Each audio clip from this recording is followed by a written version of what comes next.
Welcome everybody. This is CBSI presents Tales from the Flipside. I think 21. So I think this is almost half a year, man. It's crazy shit. I'm Dino. Boys, introduce yourselves. P-Dub's here, a little more sober than last time for now. It is Ben S, and I swear it feels like I haven't been on this podcast in like 2 years. This is Brian of Superman's Comics. I'm kind of the same boat as Ben, but I want to let you know my sultry voice is brought to you tonight by Crown Royal and Ginger Ale. I got that bullet bourbon and Mountain Dew going on right now, man. Fucking getting saucy over here. I might bring up a Ric Flair promo soon. And my cup is resting on an awesome Tales from the Flipside coaster. Yeah, the unlimited edition. Yeah, those are pretty cool. I'm in talks. I may be able to bring those for public purchase here in the near future, along with the Unpressable Defects coaster as well. We'll have a little rivalry. I bet you UD beats us, but that would be cool. Yeah, rivalry. See who sells the most. They'll give them out on their Patreon page. Yep. See, ours are probably more limited edition because nobody really wants them. So nobody listens to this thing. 10 years from now, ours will be way more collectible than theirs. It's a variant. It's a variant of coasters. Yeah, it's foil stamped. Oh boys, here we go. There's only 4 of us tonight, man. Fucking Zurcher and Reagan. I know Reagan's out on a holiday or on vacation, I guess, holiday for our European folks. But Z's working his ass off, so big up to Z.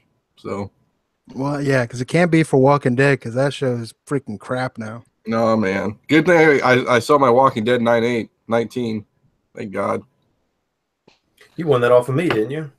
I think so. You razz it like 2 or 3 years ago? Yeah, like forever ago. Oh yeah, dude. I finally let it go. I traded it, but whatever. I mean, yeah, wasn't someone saying on Hangouts earlier that even the #1 prices are starting to trend down? Anybody else see that or no? I think it'll trend down, but that's still probably a book. I mean, that's yeah, regardless. Just because what was it, 7,000 print run for it or something like that? Yeah, but. I mean, I'm like in the same boat as I think Sean Leggett said, where the show is kind of crappy right now, but of course I'll continue to watch it. Yeah, I mean, but keys are keys too. I mean, everybody, you know what's funny about keys, dude? Everybody hates on keys and like, oh, that key's gonna go, but it's still a key, man. I mean, and it's a #1, man. You know, it's a #1 and a key. Yeah, I don't think 19's gonna go down either. Well, I mean, same thing with Amazing Spider-Man. Like, say Spider-Man came out with shit movies, like back to back. I mean, Amazing Spider-Man #1 and AF-15 is not going to go down by any stretch of imagination. So, no, but don't listen. We're not going to get on that key discussion, are we? No.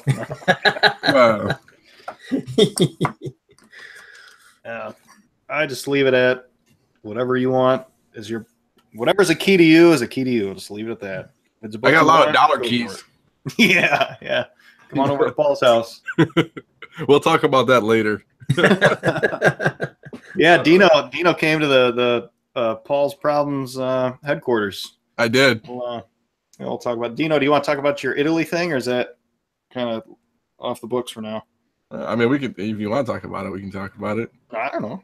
Let's talk about it. Okay, let's talk about it. So, I'm in talks with this guy from Italy about Amazing Spider-Man 678 and 667 variants.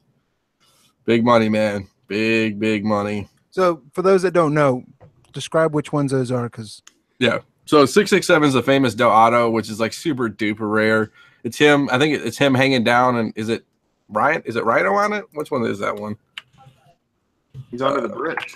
Yeah, it's just him under the bridge or on an overhang or something. That white cover too makes it hard. Oh yeah. So it's a white cover, yeah, under the bridge, and then 678's the Mary Jane Venom one, which is like super crazy right now. So I got this guy in Italy, and he wants to trade. He was looking to trade for a 608 RRP or a Edge of Spider-Verse 2 land variant, both of those, which are good books. Don't get me wrong. I mean. And you figure with that guy has those 2 books, he would know how to ship.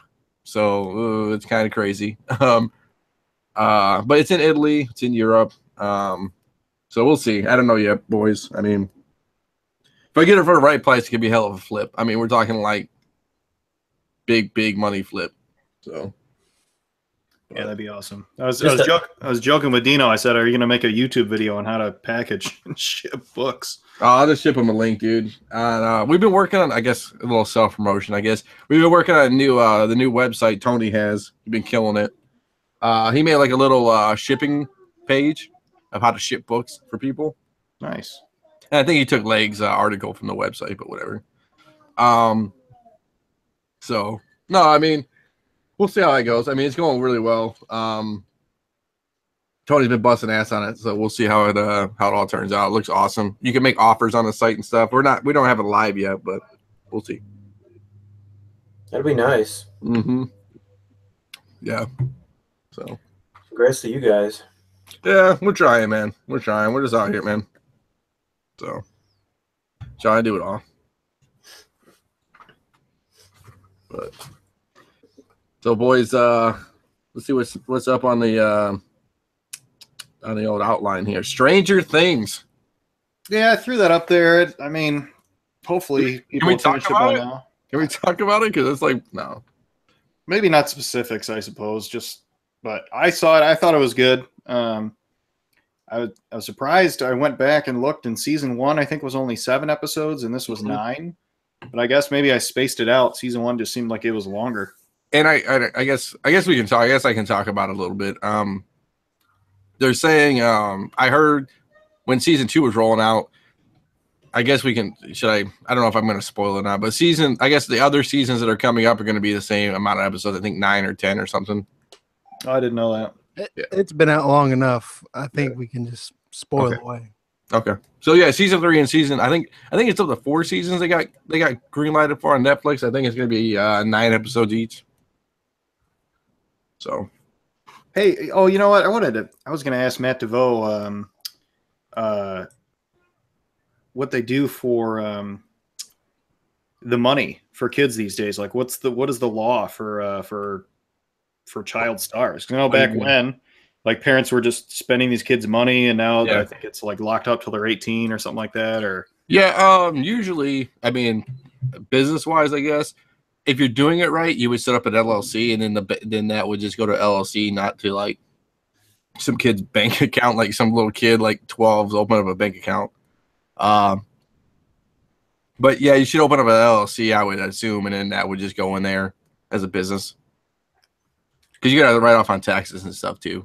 So, because I think the kids are turning like 14, 15, 16 now, or yep, or the Bobby Brown girl, I think is. I did see that they might age the kids in the coming seasons also. Nice. Not so much a time jump, but let them. Yeah. Well, obviously somewhat of a time jump, but you're not going to see like Joey from Friends playing. Well, I mean, the other thing too is, and not to sound, I guess, perverted or anything, but puberty, the whole puberty thing. I mean, you can't just, what I'm saying, it's just a fact of life. You can't just, Hopefully they just play on that in the show, like not in any grotesque ways, but like, oh, we're getting zits now and all that shit. They just roll it into the nostalgia factor. But I was looking up the girl who plays 11 is 13 and 13 years old, and see some of the other actresses who looks younger. The other kid is 13, so yeah, they're right in that. Well, the sister, the sister's like 19 or 20. Let's see here. Hey, I'm gonna play stupid Paul. Yeah, she's 20. I've literally not seen one episode of Stranger Things. Oh, really? I don't even know what it's about. Do you have Netflix? Yeah, but I literally have. I barely can even watch a DVR show. Yeah, it's kind of like Goonies meets E.T. meets Close Encounters. I mean, it's so like 80s stuff. Yeah, it's awesome. Oh, yeah, it's all 80s, 83 and 84. Yeah, it's all sci-fi. It's 80, 83 sci-fi. It's good stuff, man. Like, I was the same guy, Ben. Like, I never watched any of it until season 2 came out. Then I watched season 1 before season 2, obviously. And then it was actually pretty good. I thought, this is gonna suck, but I guess the only thing that was crazy for season 1 was like, I won't spoil it for you, but no, it doesn't matter. It's like, so the sheriff in like season 1, he like starts punching cops and like nothing happens to him. I was like, that's crazy. Like, I mean, I know it's the 80s, but I mean, you can't just go around punching other cops and like nothing happens to the guy. You just went Judge Dredd. I know. Fucking Stallone over here. But it's worth watching. Oh, I it's think awesome. so. Oh yeah, it's awesome, dude. And it takes like you get hooked. Was it like 2 episodes, 3 episodes in? Probably the first episode, you know, you're setting up everything, but it's pretty good, man. Yeah, you think Winona Ryder's just a freaking meth head, but I think she plays really out. is. So yeah.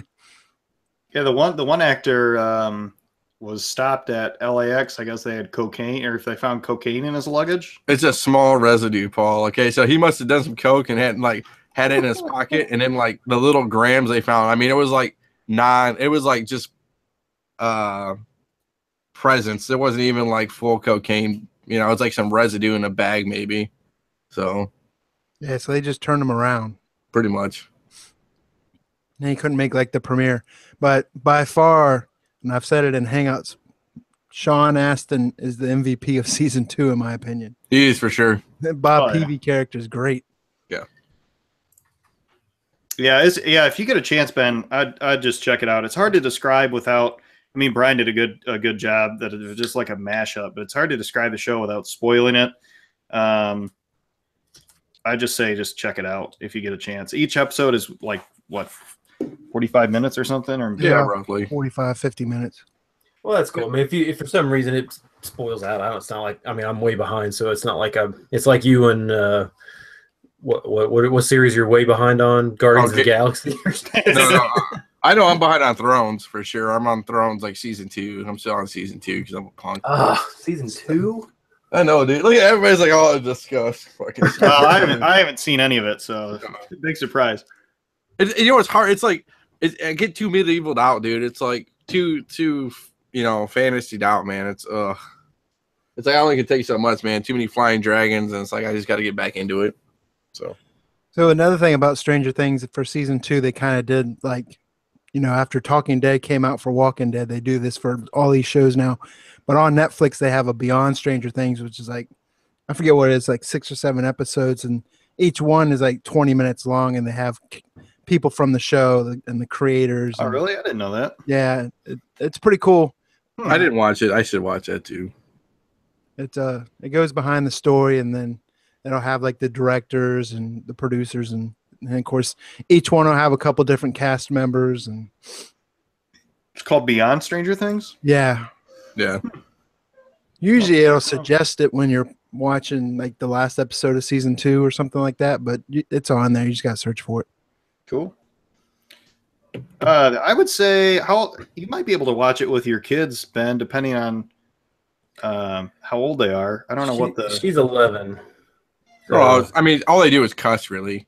You know what I'm saying? Like, Yeah, I can't remember anything beyond. There's swearing, and then they like suggest. They suggest that these two characters had sex, and I think the closest you get is like the girl in a bra, maybe, or something like that. but it's like any 80s, so the bra's not like really great. It's like, it's no Victoria's Secret. yeah, for sure. Unless they get Nightmares Easy. No. She watches all like the Avengers movies. I'll be honest. I mean, when like Spider-Man came out, I was a little disappointed that they threw that scene in the gym where they were talking about, what was it, F kill and marry or something like that. I didn't see the point of that. And it kind of, my daughter looked at me. She was like, well, what does that mean? And I'm like, why did you even put that in there? But I can't wait to have kids, Ben, so I can go through this same number you go through. My grandpa, me and my grandpa used to go, and my other cousin used to go to movies, right? We used to watch all the rated R movies. Like, we're like 10, right? It's watching rated R movies. He's like, and he came from the Marines, right? He's like, I took a vacation once. It was in Germany on the beach in Normandy, So he's he's a good dude, and he would go see the movies, I guess, before us, and then he would take us to go see it. So you see it twice, and like cover your eyes, and like Rambo's like shooting like all these like Vietnamese people. It's crazy, man. And he didn't care about that. It was just funny, or it'd be like a sex scene. He's like, close your eyes, you can't see this. I'm like, you're like a little kid, you're not gonna close your eyes all the way. But it was funny stuff. Inside the mind of Dino Jr. Oh God, it's awful. It's awful. We're pretty bad at censoring stuff for our children, so don't worry. We'll see how they turn out. But it's tough, man. Do you watch stuff before you show your kids, Ben? Or I do. I'm probably more protective than most. Well, you got what? You got 2 girls or just 1 girl? Just one girl. Yeah, I mean, girls are different. I mean, guys are, coming from being a dude, it's like that's different from, what I'm saying, like. Yeah. What the fuck? What was I gonna ask? Did you have another kid, don't you, Ben, or am I wrong? No, I've had a couple foster kids. We don't have one right now, but we're foster parents, so. Cool. Yeah, I couldn't remember. If you hear the baby crying in the background, it's probably bring back memories. I was about to say, man, do I need to come back over, man? Yeah, no shit. Because she was quiet. She loved me, man. I'll go see what's going on. Hang on. We about to go give the Macho Man Randy Savage elbow on it. So how was the trip to Weirhole Mansion? Oh man, it was lovely as usual. I almost had his daughter Z on the podcast. I might get her on the pre-show. She's I was telling Wood this story. Wood thought it was funny. So she watches a lot of YouTube videos and stuff. So like when you talk to her in real life, she's like and subscribe, and comment at the bottom. It's awesome. It's good stuff. She kills me. But then we were playing a lot and we had a good time. And she was talking about. She goes, so I told her about the Patreon's page. Like we made one. She's like, well, I wouldn't give $10, but if somebody gave me $10, that'd be really cool. I told her she could be on the pre-show, and then Paul. So Paul doesn't call it a podcast; he calls it like a radio show. And she's like, "I want to be on the radio show."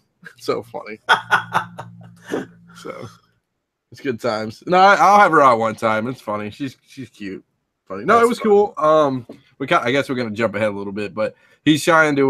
We're talking about getting out of the game. So he's had a bunch of comics that I kind of like went through for him while I was down there, and like, what do you think I should do with this, and blah blah blah. So no, it was cool. It was definitely cool. I always like hanging out with Paul. It's a good time. I'm back. Talking about your trip? Yeah, we're talking about Weirhole Mansion, man. Yeah, Dino got to see my my man cave office in its most pristine condition. I just got done cleaning it and putting some stuff up, drilling that surge protector to the wall. Yeah. No, I smell Paul's problem. God, it wasn't that bad. No, it was fine, but it was just the only proper way to put a surge protector anywhere using the mounts on the back is you got to go to a copy machine or a scanner, I guess, and make a copy of it and then drill where the holes are. Otherwise, it's never going to line up. So I tried to do it without doing that, and it just was turning into like shotgun holes in the wall, just holes everywhere. So I decided to just drill through the surge protector itself, but where I drilled through is like right where the mount is. So it's just thin plastic there, but it looks pretty funny on the wall. No, that's okay. No, actually, Paul's room's actually nice, man. I mean, I'm kind of jealous because Paul has a lot more shit than I do in my house. So I have too much though, but yeah, I don't know. If we do a Patreon, maybe I'll do a walkthrough video. That's gonna get a lot of money. I can feel it, like crib, like MTV Crib style. Right. But yeah, Dino's looking at my books. That was another topic, is kind of like getting out of the game in a way later. But yeah, well, we could jump to it if you want. I mean, yeah, I don't care. We don't have to go in order. I know that Nick Hart was saying on the UD pre-show too. He's like, yeah, what do you guys think about how you'd get out of comics or whatnot? But I just think, I think everyone in some degree convinces themselves that, you know, their comic collection will be there as an easy sell in a time of need. And not that I'm in a real time of need or anything, but I don't know. It's not PC stuff. And I don't want to really, I don't know if I'll set up at another show to sell. Just with taking time off work, booth fees, even if it's splitting it and hauling all the crap there. You know, I love selling at shows. That's actually a lot of fun. You know, meeting people and talking it up and whatnot. But I don't know. I'm not sure if what I have would sell. So we'll see. But it'd be a grind, I think. I mean, yeah, you got some good books, but most of it'd be a grind. Yeah, so I'm just probably gonna, you know, Dino had some good suggestions. I might just, you know, sell stuff in lots, and then once I get through everything, whatever's left, maybe I'll bulk sell on Craigslist or something. But it's just getting the space. I mean, like, I just have too much stuff up here, and that's the first thing you see when you walk up these stairs is just this mountain of white boxes, and it's just like a eyesore reminder. How many long boxes do you have? No, don't. He makes it sound bad. It's like 9 boxes, 9 shorties. 1, 2, yeah, 2, 4, 6, 8, 4, like 8 shorties and 3 long boxes, maybe. Which is nothing. Some slab boxes, but it's just just do what I did, Paul, because I used to have like 10 of those the comic drawer long boxes, right? And I hated. I mean, they're downstairs in my office. But I hated walking in and just seeing that look of a bunch of boxes standing there. So I went and I spent the money and bought one of those nice lateral filing cabinets, the big wide drawers, and it fit all of those long boxes in it. And then I just tell myself, that's my storage. And as it starts getting tight, I list more to sell so I can buy more.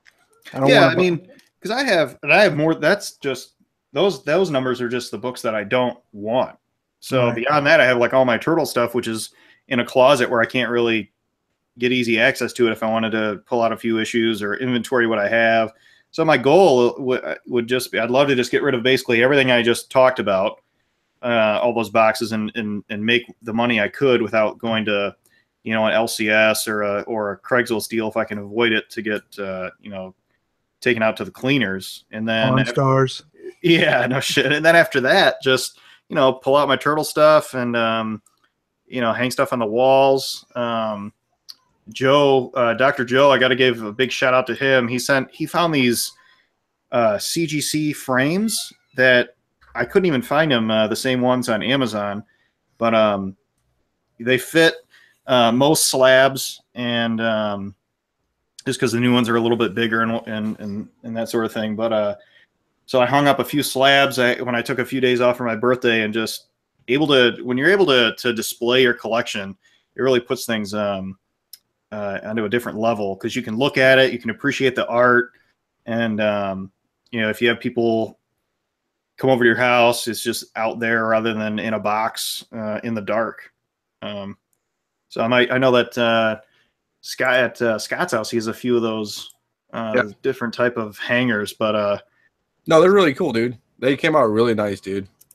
Yeah, I like it a lot. So big shout out to Joe. If maybe I'll put some pictures of those pictures I shared up on our Google Plus. But yeah, it's really sweet. So I don't know. That's where I'm at. I mean, I don't know what suggestions you guys would have beyond just trying to sell to make your money, do lots, and maybe do a show. And it's just too easy in this hobby to end up with so much overstock that you're buried. Yeah, I mean, and then the thing too is, like, especially when you're buying for one book, but you got to take the rest of the books and all dollar books, dude. Trust me, I'm in that hole, I guess. Not me personally, but I'm just saying, like, then you have a bunch of dollar books, and it's like, yeah, they're good fodder for, like, when you go to, like, a big con or something. But, you know, if you don't do that, then you're stuck with, you know, 3 long boxes of dollar books, and it's like nobody's really going to give you anything for those. And then on top of that, like, I've just missed some of the waves just because you either don't know what you have, or it's buried. But on top of that, I'm just plain lazy. But just missing some of the waves where you pull out this book, you're like, God, that was a $50 book 3 months ago, and now it's worth 12 or whatever. Yeah, I've been there. I think everybody's been there, man. I mean, the problem is, like, unless you're fully committed to it and, like, on top of the game and list stuff right away, it's just tough, man. Hell, I've been in that problem. We had that problem with our company. We had Outcast 1. I forgot about it. And that's when it was like $100 book or whatever at 98, and it just basically gave it away at the end because we missed that wave. Yeah, those are selling for what, like $30 now? Or oh God, it's awful. Yeah, I had 10 raw copies I bought pre-order. I think I paid like $1.50 a piece for them, and when that wave was hitting, I mean, I sold a couple off. When I first got them, I sold to make what I paid for them, but then I held on to some and I kind of trickled them out, and I'm still holding like 4 or 5 of them that, I held on to too long. That show even still airing? So I keep looking. I haven't seen a premiere date for Cinemax. I know the second season aired over in like UK, and it was like on Fox, like last March. So I can't tell. I haven't seen a premiere date for US, and then I don't want to watch it on Fox because I'm worried that if I watch it, the ones they showed on Fox over there, is it the same footage or do they cut it like they would if it was on Fox here in the US? So they haven't even shown season 2 in the US yet? Right, they haven't even given a premiere date for it. So I don't know if I heard Cinemax is changing up how they're doing their original programming and their shows, and I don't know. So if it's they're gonna take over the 2 a.m. slot with Skinamax, right? Because it premiered in 2016, right? Season 1 in the US. Interesting. But the last point about the books I was going to say is I was talking to Dino about opening an eBay store, and for someone with my amount of books, it's just basically just not worth it. right? But in the end, with fees and whatnot, it would cost you less to just relist items that don't sell and pay the whatever 30 cents a listing or whatever it costs. Yeah. Well, you gotta have I guess I'll talk more about this. I guess so. Having an eBay store is like it's all fine and dandy, but I mean you gotta have at least the magic number between me and Z. We're kind of talking about this when I first started this adventure with Scott and Tony and everybody. It was like 125 to 250 books, kind of. I mean, obviously you have more, that's great, but that's like the magic zone to list, and you don't have that many listings. So I mean, when people go to your store or just find you and like see an item for sale, if you have 10 books up, everybody's gonna be like, and just like forget about it, So, and then you got to be able to relist like weekly, because eBay kind of likes it when you relist every week or like every day, just put more books on, and it kind of brings you higher in the old search categories. So, yeah, but I mean, for 30 or 40 bucks a month, it's not worth it unless you're doing high volume stuff, man. Yeah. So I will say though, I actually opened up, which I never thought I would do again, but I actually did 2 months ago. I opened up an eBay store. Nice. And I mean, stuff that I threw on there sold way faster than I was expecting it. Stuff that I didn't really think would sell at all. Oh, you got good books, dude. Come on. I mean, look at your price at a marketplace, man. I mean, I can't believe people haven't bought more of your stuff, man. You got good books, man. I mean, I knew they'll sell, dude. All that. If you listed all your stuff in a marketplace on your eBay store, dude, it'd be gone. Yeah, I know. It's just actually it's tough, man. It's laborious, man. Time. Yeah. And that was the other thing I was telling Dino. I was like, I'm just basically lazy. I mean, I don't want to get taken to the cleaners as far as a Craigslist bulk sale, but then I don't want to take the time to list everything. So, I mean, that's what's funny. Like, you got to put the work in. Yeah, I mean, and that's what we kind of. I mean, I guess I don't prey on people like that, but if you're lazy, dude, I love lazy people. I'll make money on your shit, dude. If you're lazy, I'll make money on your shit all day. Like, I mean, obviously it's got to be worth it for us, but I mean, lazy people is that where it's at, man. I mean, people are like, oh, I don't want to list it or I don't want to do it. Fuck, I'll take it for a discounted price and I'll throw it up there, So. Oh yeah, you can spot them. You go to a con and you can see which guys you're like, I could buy that table out right now, and you'd be perfectly fine with it. Oh, last year, and he almost bought a wall out, dude. Me and Tony were talking about it, and we were sitting there like, maybe we just bought how much for the whole wall? That's when you start becoming bosses. Like when you just roll up to a whole vendor and like, how much for the whole wall? Because I know people do that. So that'd be insane. I don't know. I mean, I would just probably be caught off guard. I mean, I remember when we were in Toledo, I had that crazy price on my Moon Knight, and the guy just came up out of nowhere. He's like, "Hey, man, I got partial trade and X amount of $400 in cash and however much in books." I'm like, do it. Let's do the deal right now. And it's just caught me off guard. So I don't know those people who. And he didn't even negotiate. That's the crazier part. Yeah, like, he was like, "I'll just take it." We're like, Yeah, if someone came up to me like, how much for the whole wall? You're like, I have no fucking idea. $1 million. No, I don't. Yeah. Get out my calculator. Hey Dino, they I see in the chat they're talking about cons for next year. Yep. Are you going to C2E2? No, I'm gonna do Indy. Well, you're not gonna go the week after at C2E2? It's tough, man. Like I get burnt out, dude. Like a lot of people don't like. So I'll tell you the story. So at work, we do like trade shows at work for my job. I don't go, but some people do. And people think, oh, it's easy, dude. You just go and like stand around for 8 hours a day. Like going standing around for 8 hours is like it's tough, man. Like people don't understand that like the amount of stress is on your joints and how you're standing all day. You're like trying to pull books and stuff, but. Man, you're in perfect shape right now, though, right? Fuck, dude, I'm trying to get more shredded in a Julian salad right now, but I don't, I don't know. I mean, I don't know if I'm in perfect shape, but I'm trying there. I mean, I could do C2E2.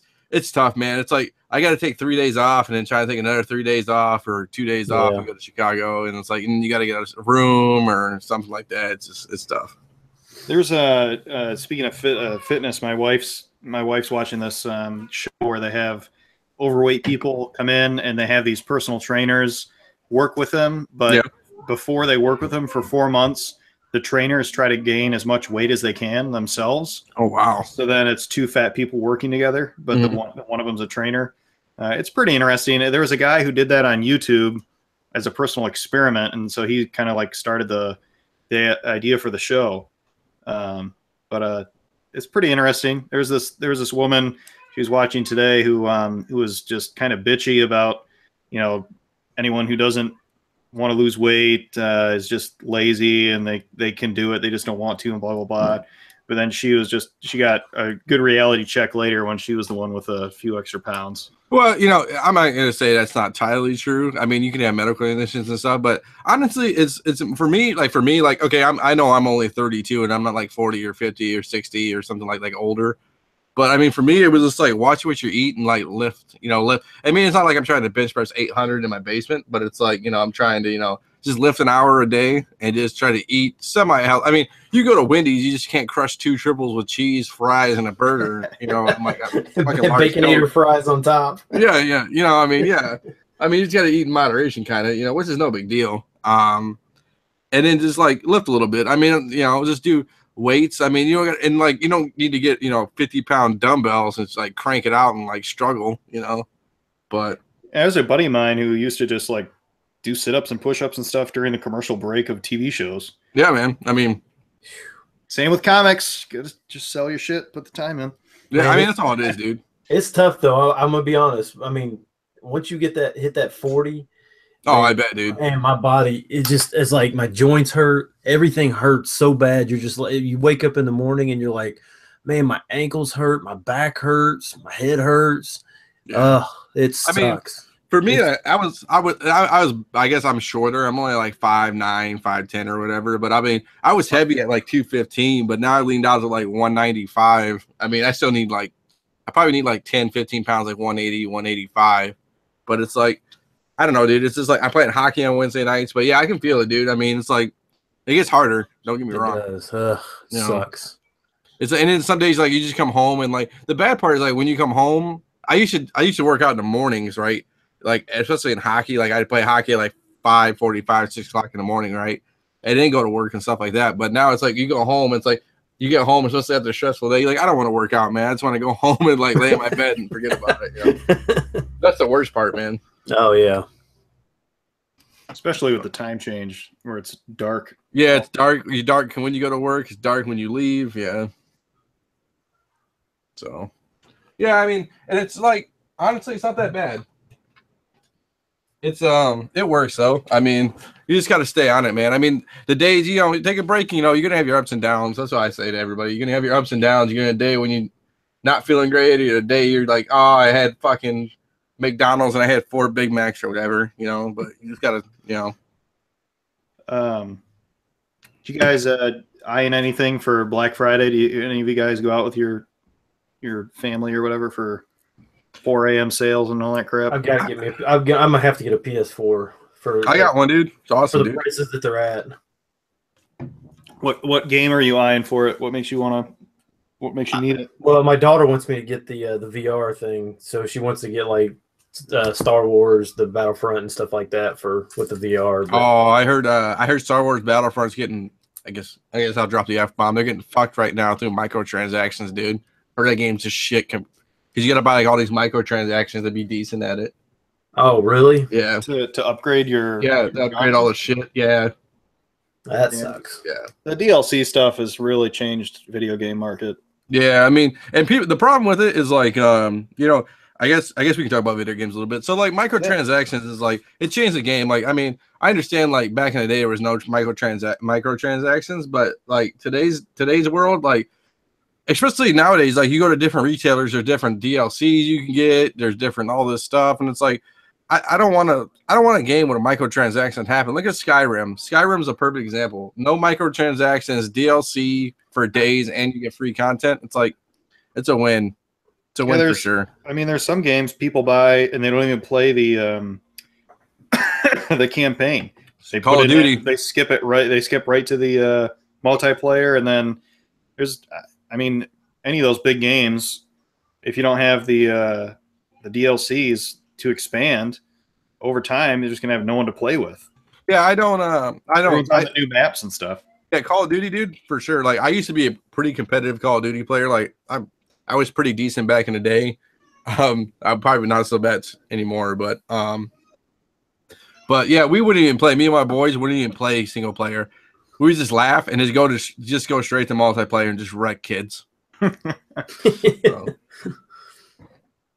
So no, I mean microtransactions. I mean, Ubisoft used to be the worst at it, but I heard so my buddy just got Call of Duty for I think Xbox One, and he bought it for $100, right? He got the DLC, the zombie maps, and all that crazy crap. He couldn't even play the first day; the servers were down. Like you could play single player, but you couldn't even play multiplayer. Yeah, I think that's kind of like I mean, people do it obviously, but I think it's one of the rules. Like, I've heard never buy a car the year it came out. Like, don't buy a 2017 car in 2017, but like never buy a console at the midnight release, and never buy a video game like the day it comes out. Don't pre-order. Never pre-order, man, until the game comes out, man. I you know, unless it's like a really good game, like Red Dead Redemption 2 is going to come out, like something that you know is going to be good. Like, I never pre-order shit anymore. Like, you know, I know a lot of people still do it, but you're supporting games that are bad. Like Star Wars Battlefront, a ton of people pre-ordered that game, and the microtransactions has made it shit. Like EA's been that for years, you know, that and Ubisoft and all that stuff. Like microtransactions. I mean, people still pre-order games like that. But Brian, did you play Aliens Colonial Marine? No, I didn't. That was like, I mean, games like that where they look amazing. Yeah. And then they come out and they bomb. Yeah, you get like, what is it, the Game Informer magazine from GameStop, and you're like, oh, this looks so cool, and you pre-order all these games, and then you get it and start playing it, and then you're like, it's crap. Yep. The Battlefront game that came out 2 years ago was like that. So I'm watching like the trailer for the new one and how they have all the updated Finn and all the characters, and I didn't get it this time because last time I got it and I was excited, and it was better, but I still, to me, just the replayability, or however is that even a word? But you know, I didn't see myself playing it a lot. In fact, my kids play it more than I do, and all they do is argue because one keeps going off the map and dying while the other one's trying to find them. But yeah, I've been playing. I was telling Wood about this before this started. I've been playing PUBG on the PC. Me and my boy have been playing, but what is it? PUBG, that's what it's short for. It's called hold on one second. Player Unknown's Battlegrounds. So they shortened it to PUBG. And basically what it is, it's like if anybody's played DayZ or any like survival games, so you get dropped in from an airplane. There's 100 players on a map, and you can play like solo, or you can play like squad or like duel. So like you can be one versus everybody in a 100-player map, or you can be two people, you know, as a team, or four people. And what you can do is you have no guns when you start, and you land on a map, and there's like houses and stuff, and you got to go in and raid these houses. You know, hopefully nobody's in there with you, and then try to grab guns and upgrades and all that stuff, and go from house to house. And then the map's like huge, right? It's like, you know, it's ridiculously big. And you got to sometimes you got to take cars, but cars make noise and stuff like that. And you have like this large circle in the beginning. You got to be inside the circle.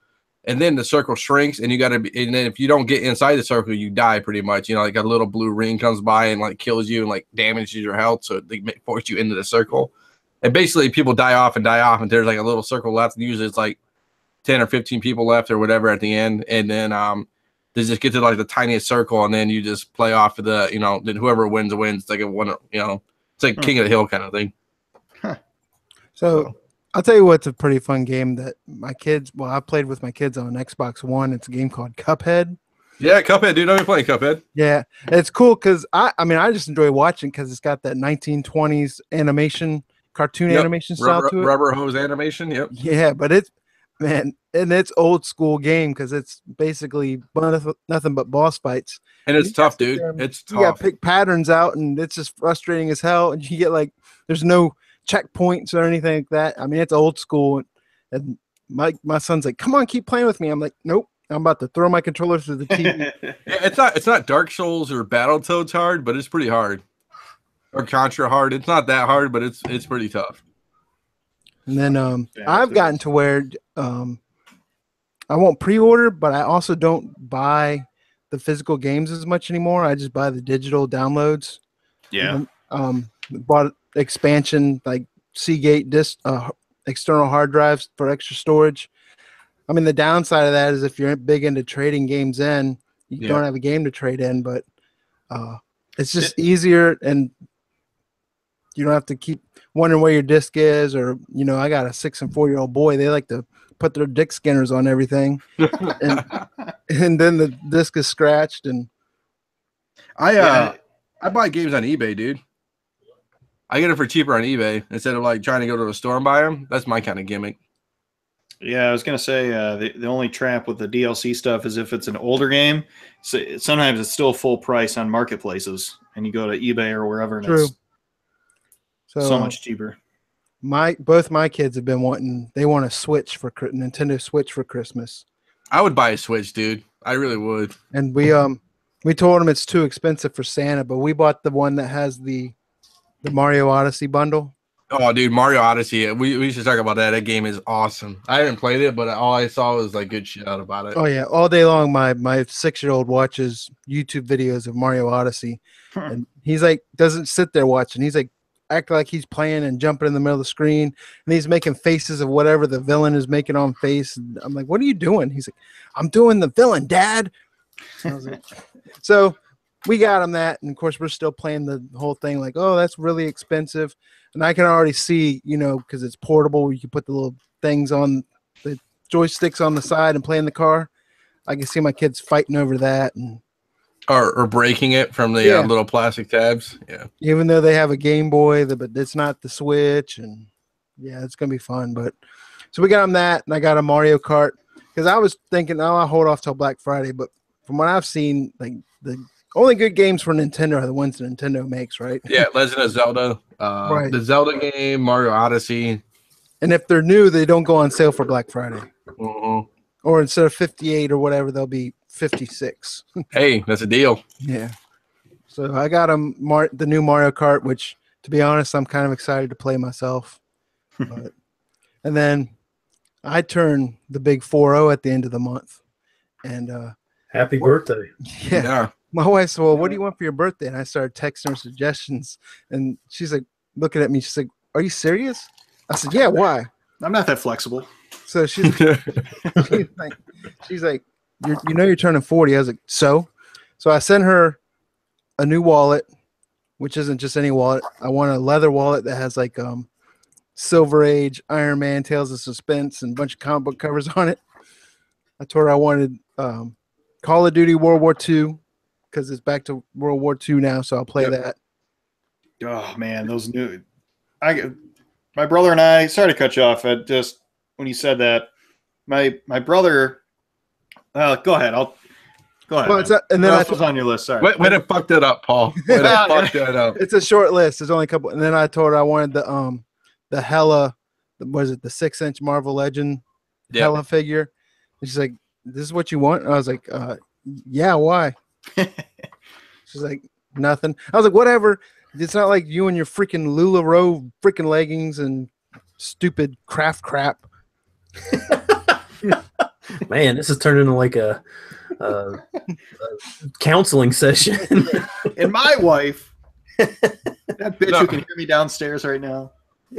No, it's funny. You know what's funny? I got the same boat. Wood. So my parents like, what do you want for Christmas, right? And I don't know what I want, man. Fuck, dude. I don't need any. I mean, Yeah, I don't because you need. buy what you want, right? Well, not even. I mean, it's not even that. It's like I don't need anything. You know, it's like I don't. You know, first like you need something for the house. Like not really, man. Like, you know, it's like. Should get one of those automatic scooping cat litter boxes. Actually, my dude, look at him. He's all passed out on like futon right now. What a boss. Well, it's not like you're gonna list the stuff that I really want. I don't want to ask people for because it's too expensive, right? I mean, yeah, I'd like a Tag Heuer watch. I'd like a new lens for my DSLR. That's $800,000. You know, so it's all like, well, what is the stuff that I want, but I don't really want to spend my own money on? That's $40 to $50 or whatever. No, I was gonna rage on Call of Duty. Sorry, my brother lives in Seattle, so him and I basically only talk when we play online Xbox games, and so I just went full ham and bought like maybe the last Call of Duty. I don't know, but anyway, like bought the ultimate package of everything, and we played it. We pulled it up, and first of all, these new games take for fucking ever to load. Oh, come on. Multiplayer, they do like downloading. Why do you have to download the file? Just get me on the server. Like Battlefield 4 or 3 or whatever. Yeah, so Battlefield 4, we would just jump like right into a game. Now Battlefield 1 is the same as Call of Duty, where it's just got to load, takes for freaking ever. But anyway, my complaint about Call of Duty was just I don't know, we just couldn't play it. It was like you were saying, Brian, like they went back to World War II. It's cool, but the last one was like space and jetpacks, and everyone was like jumping around the screen like a bouncy ball at a fucking Toys R Us. Yeah, I think the last one I played before, the one I want to get, which is the World War II one, is was it Black Ops 2? I know I haven't played like the last 3 just because I'm like, I don't even know what it was. It was just too much, too fast paced. It's too crazy. And it became like Madden. It'd be like the same thing, different year. Yeah, that too. That's the problem. That's the problem with sports games, dude. And it was so expensive because I played the campaign a little bit just to try and get a little bit better at the multiplayer. And I was like, why is the guy from Law and Order in this game? Why I don't have to pay big bucks for all these actors and actresses to use their digital resemblance and stuff. I was like, I don't care. Yeah, one had like Kevin Spacey in it or something. Oh, Kevin Spacey. It was Call of Duty 4, I think. I think that's the one we got. But even the Call of Duty, the World War II one, in the trailer, I saw some faces, and I'm like, I know that guy as an actor from somewhere, but whatever. Let me know how it is. I know Philip Chung has that game, the World War II one. He likes it a lot. So just keep it basic for us old folks. Yeah. No. I sent a cat picture. Yeah, I saw that. He's cool. He's just chilling. He just chills over, man. I'm a cat dad now. Yeah. Any of you guys hear that Walking Dead story called Alien? Yeah, it came out as a digital comic like a year or 2 ago. I'd never heard of it. It was just like a one shot. Yeah, it was a one shot, and I forget the details. It's something like Rick Grimes might have a brother or something like that. And yeah, it's weird. It came out the same time that was it Brian K. Vaughan had that digital comic that came out as well that they released in print, but it's neither here nor there. But yeah, I remember that being the Alien and how it came out on the web, and they're saying that it might tie into The Walking Dead in the future, and how Rick Grimes might have a brother. I think it was a brother. I'm not completely sure. I never actually read it. Yeah, there's a Jeffrey Grimes, I guess is the guy. 32 pages. Takes place in Barcelona, Spain. I just never heard of it. I know the only other Walking Dead thing that I thought was weird is Robert Kirkman was going to release something called, I think it was Walking Dead: The Killing Floor or something like that. and they pulled it because let me see if I can find it. But they pulled it because I guess it was all of his ideas that he threw out for the comic, or that didn't make it to the comic, but they were going to use them for the TV show. So they never released it because it would basically spoil the TV show. Well, isn't that how he pitched the comic? Also, like they're like, "Oh, we don't want another zombie book," and then he said something like, "Aliens are going to come," or I remember he threw in a bunch of crap just to get the comic pitched, and then of course it changed once he actually got the go ahead. I can't remember the title, but it was something like that. So I didn't know if any of you guys have had heard of the Alien one. Is it surprising that they have not done any comic book for Fear the Walking Dead? No, I'm not surprised.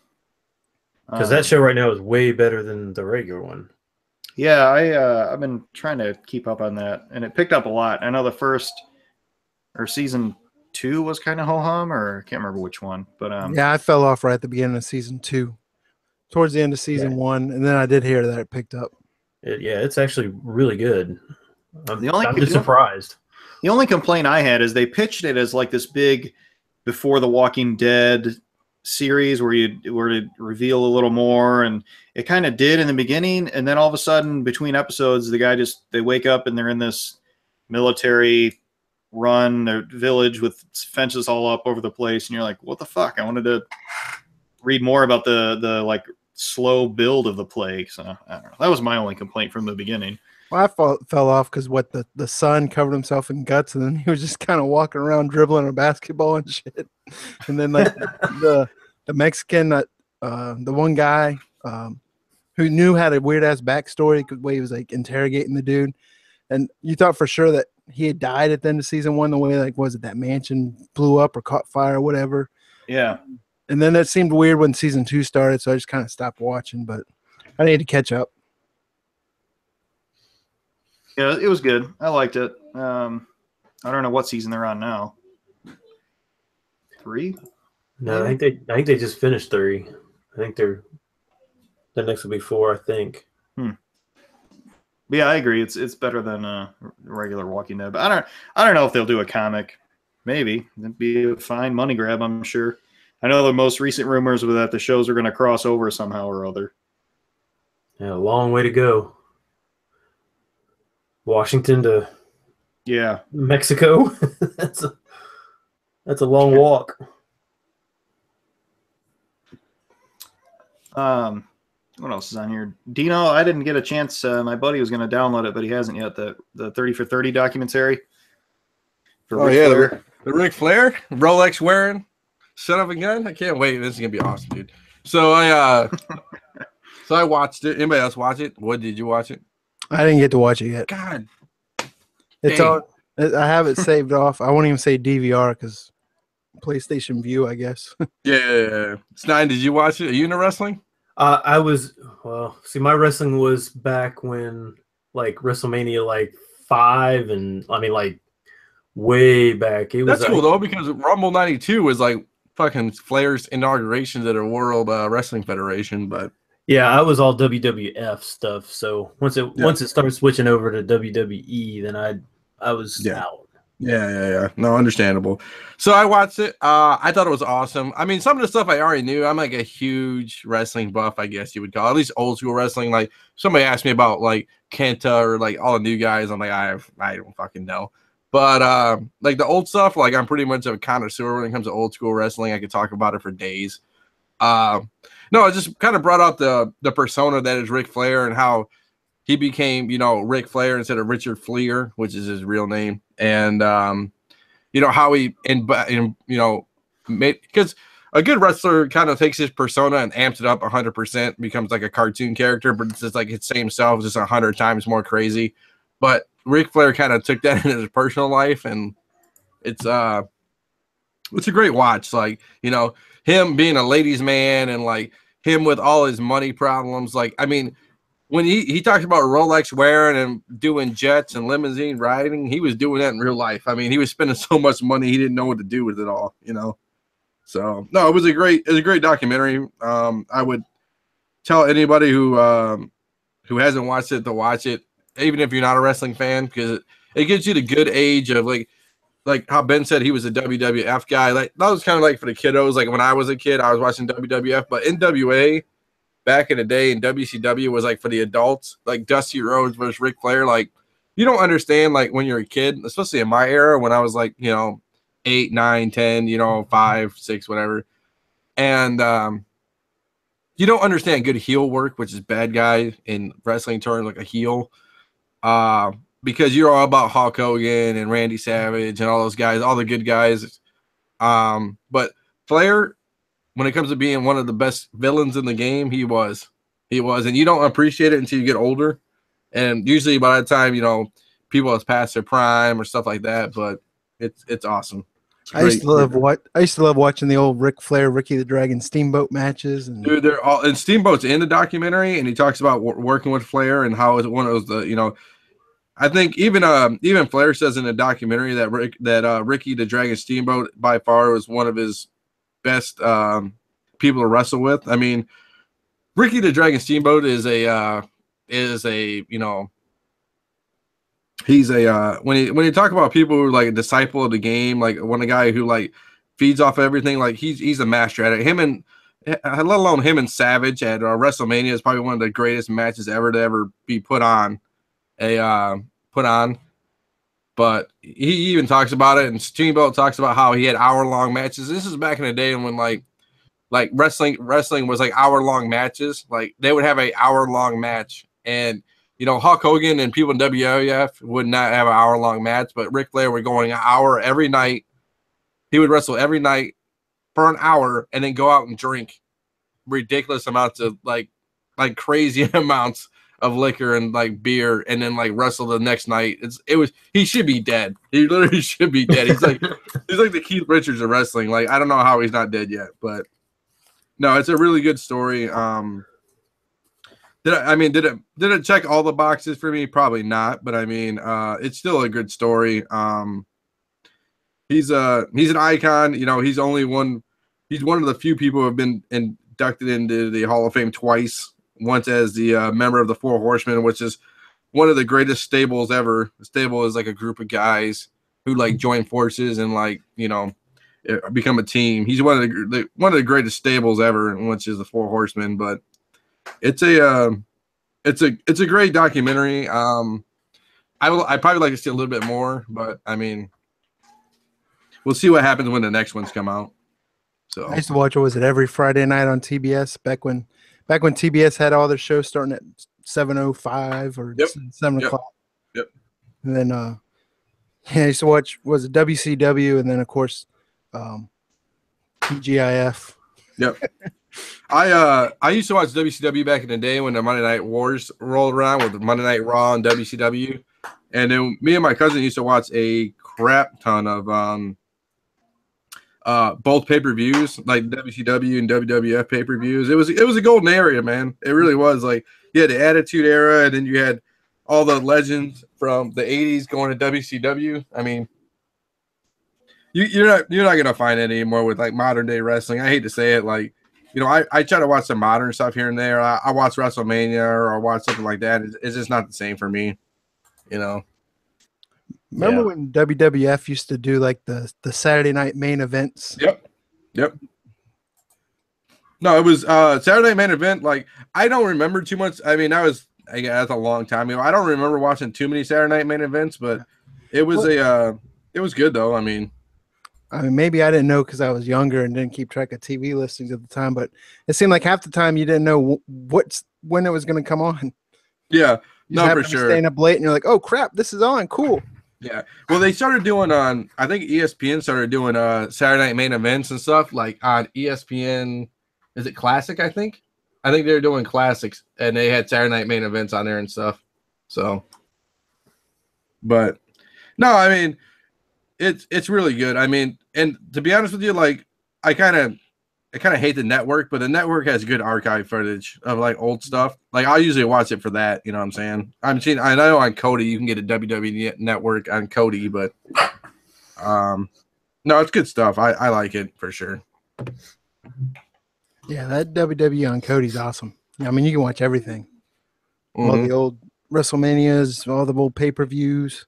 I tell you, they talked about the Royal Rumble '92 with Flair's being his first WWF event when he went from WCW to WWF. Now, granted, like Flair was past his prime back at that point. Like, I mean, he was still. I mean, he wasn't like old, but it was like 10 years too late. But talking to Flair, like they were talking to Flair about that. Like, they put the strap on him, which is the belt, and it by far it wasn't even Ric Flair's performance, which was astounding. It was Bobby Heenan's commentary was probably the greatest commentary ever. You go back and watch that if you haven't watched it. It by far is the greatest commentary I think I've ever seen in my life. Like him just rooting on Ric Flair as a spectator, but announcing it at the same time, by far is one of the greatest commentaries I've ever seen. Like the natural bias that comes from Bobby the Brain is just funny to watch. Like nobody can beat that nowadays. And now it's like 40 minutes of backstage drama to 10 minutes of wrestling. Yeah.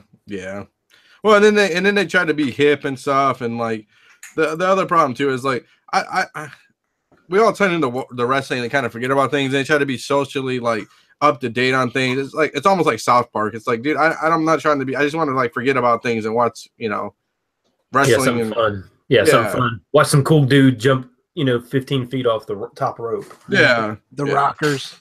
Oh, the Rockers were my favorite group back in the day. Like, and it was, like Marty Jannetty. I still remember the day. Wood, I'm sure you remember this. Like, remember when the Rockers broke up? Yeah. In the barbershop. So the barbershop segment. So like, basically, I'm like 8 years old, right? Rockers are my favorite group, right? I'm like, oh, these guys are awesome. And then they are in the barbershop, and I seen Shawn Michaels give a super kick to Marty Jannetty, and then like throw his face through the barbershop window. And it's by far the funniest thing is like I watch it now and I forgot about Bobby the Brain was like doing the commentary, and he goes, "Oh, look at Jannetty, he's such a coward. He tried to run away, and like he got thrown through the glass." It's by far the funniest thing I've ever seen in my life. So no, it's a lot of things like that. Like in old school wrestling, like it's funny because my grandpa never got it. He's like, I don't know why you want to watch this shit. The good guys and the bad guys, you go to drinks afterwards. And it's like, I guess he used to go down to like Detroit back in the day. He's like, yeah, you should see the good guys and the bad guys be in the same bar, and he goes, I don't get it. But, as you're a young kid, you don't understand that, Yep. So. Oh, I was pretty upset when I actually came to the realization that it was, my Santa Claus moment, that it was not real. I was pretty upset. Yeah.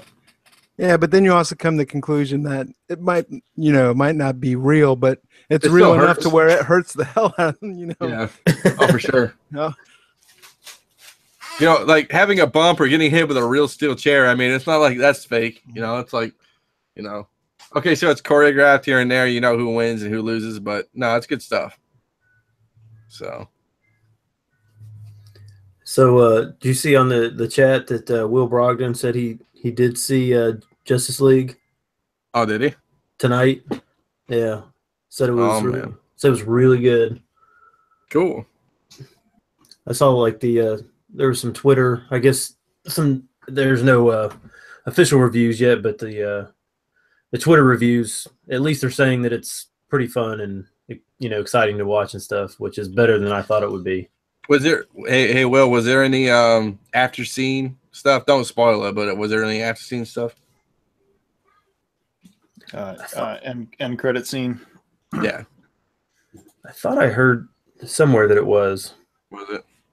You know what? I'm so far fucking behind. I still haven't seen Wonder Woman, dude. I've been talking to my boy at work about this. She's like, "Oh, you're in the comics." I haven't seen Galaxies 2. I haven't seen Wonder Woman. I'm just so far behind on all this crap, man. I feel bad. He said there is a credit scene, 2 of them. Oh, nice. I saw Wonder Woman. It was really good. I haven't seen Guardians 2 yet, but just got to catch it when you can. I mean, I'll just go on. Wood knows I can go on the dark web. The dark web, as I call it. Paul's gonna wait for it to come on FX when Guardians 3 comes out. just like they're showing Thor on FX right now. No, Paul's waiting for it to get on a VHS. Yeah.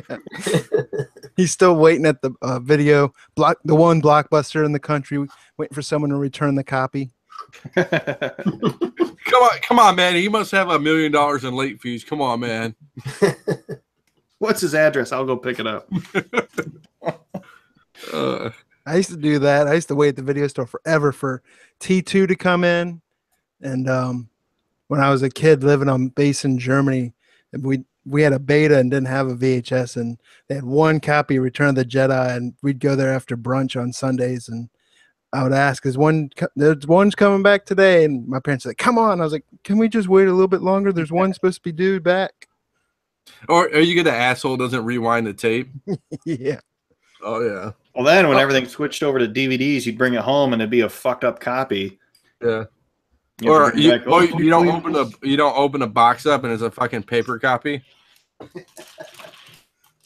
Oh, look at Justice League. Look at that. I'm watching Sunday Night Football right now, and Justice League's on right now, the commercial. So, I mean, it looks cool. Don't get me wrong. It looks cool, but I mean, I don't know. It just kind of looks. Does it look campy? I guess is the word. I guess I don't know. It's like I thought it looked awful in the trailers. That's why because I'm a huge DC guy. Yeah, I thought it looked terrible. It took me a couple trailers to get excited about it. And even I think all these comic book movies are trying to be all fun and like stuff like that, not like brooding or like, you know, I mean, I understand they're trying to get the kid demographic, but it's like, you know, I'm not saying that, Justice League needs to be Deadpool, but you know, it's like. Does anyone know, are they going to do a third Thor movie, or is it up for grabs? That was the third Thor movie. Yeah, it was. I mean, a fourth one? My bad. I don't know. I don't know if they're going past 3 on any of them. I don't know. I guess it'll depend what happens in Infinity War.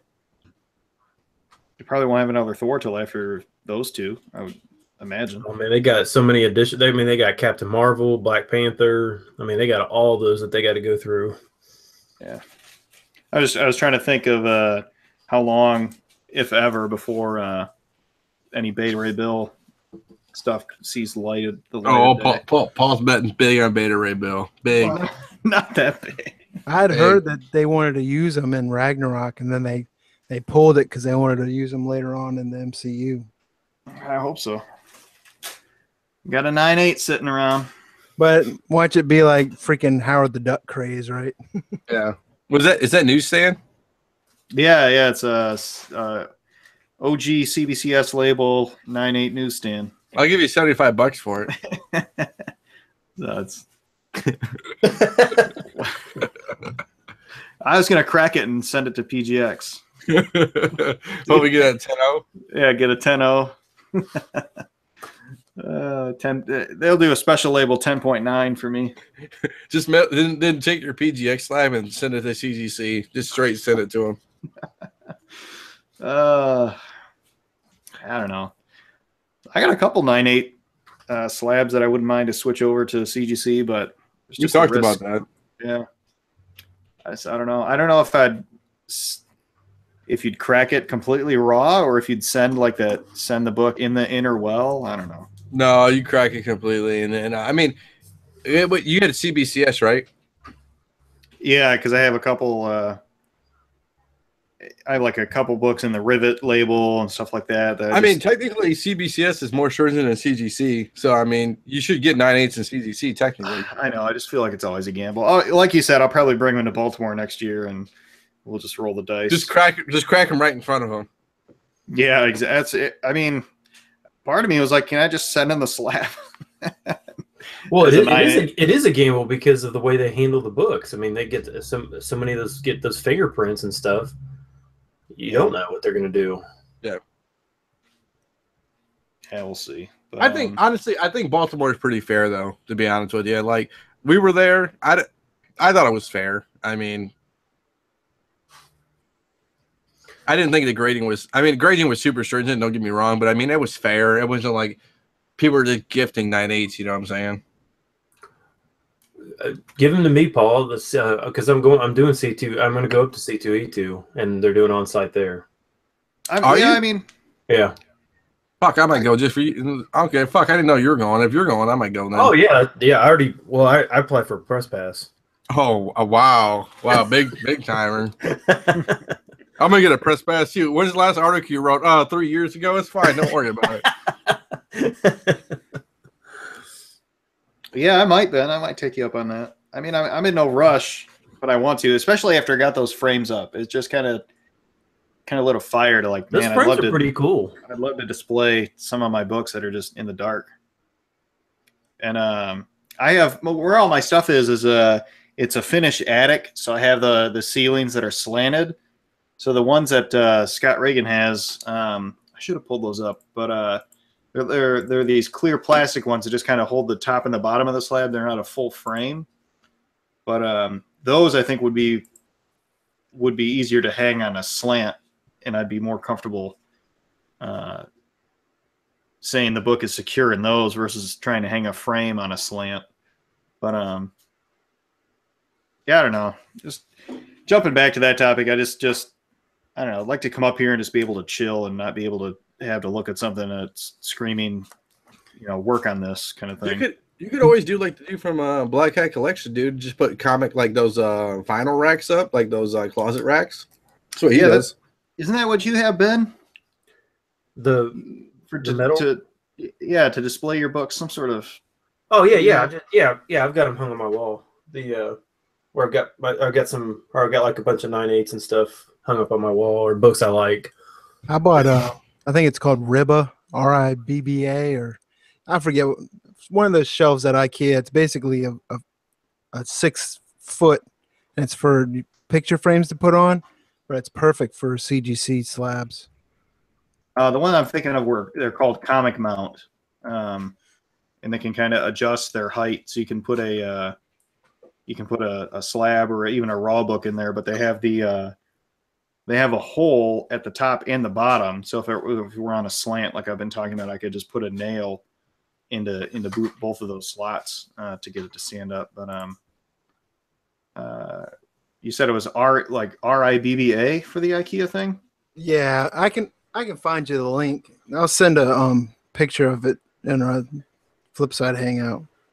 Yeah, sure. Those stupid IKEA Swedish names that they got. Yeah, it's probably changed by now or something.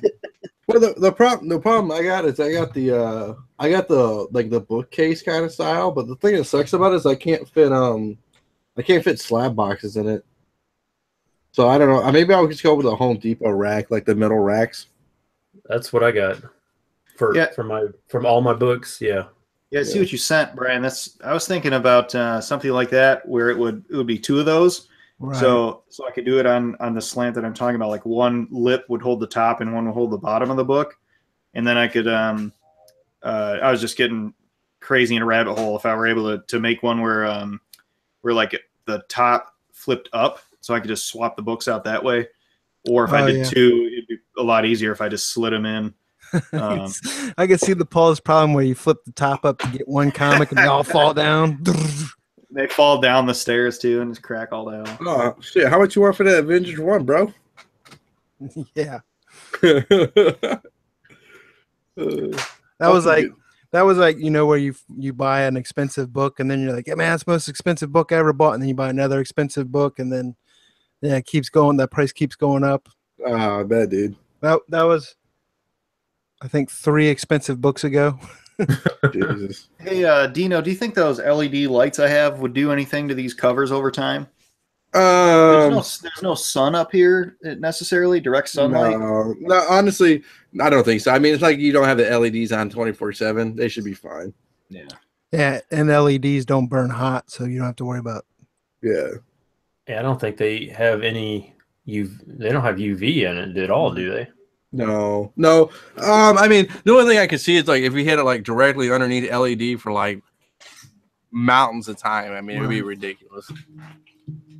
And like the LED lights are small too. It's not like he has like old school, like, like the old bulbs. Like you see like the big like at work, you see like the big light bulbs, like the big like 3-footers or whatever.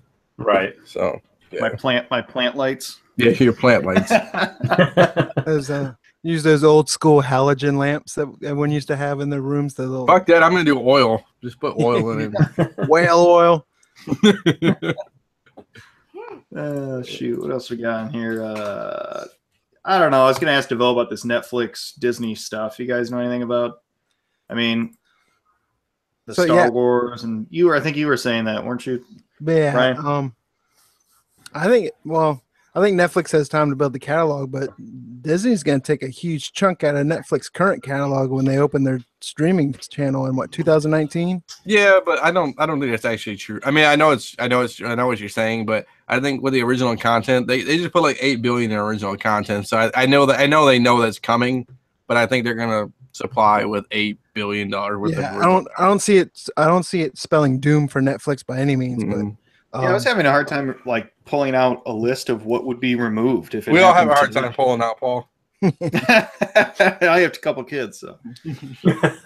Well, I mean, all your Star Wars catalog.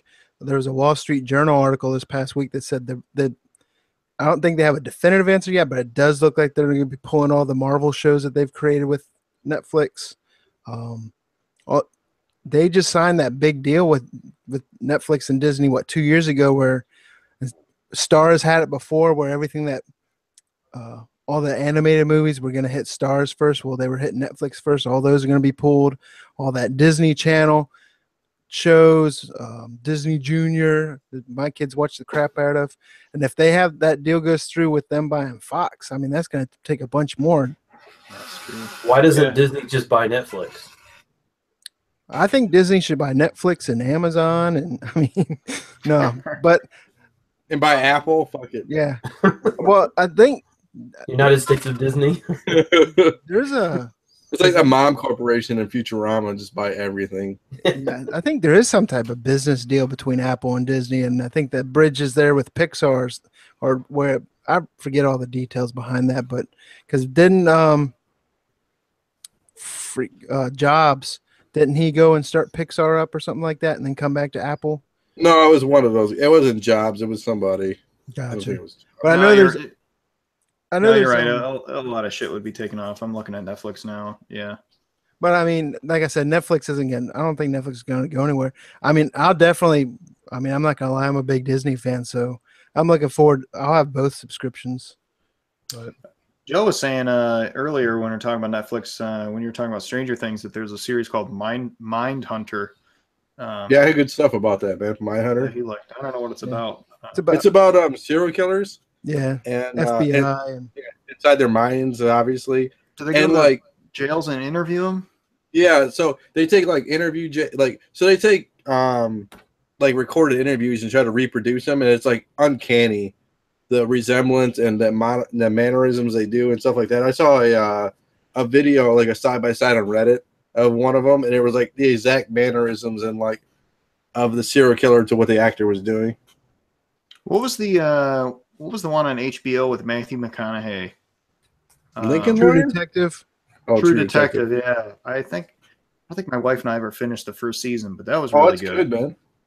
The is that the same? The second season was kind of so-ish, but the first one was where it was at. I never watched the second season, so I don't know. I heard it was. I mean, the first season's actually by far I heard was the best. My boss at work, he watched both of them. He said the second season by far was not as good as the first one.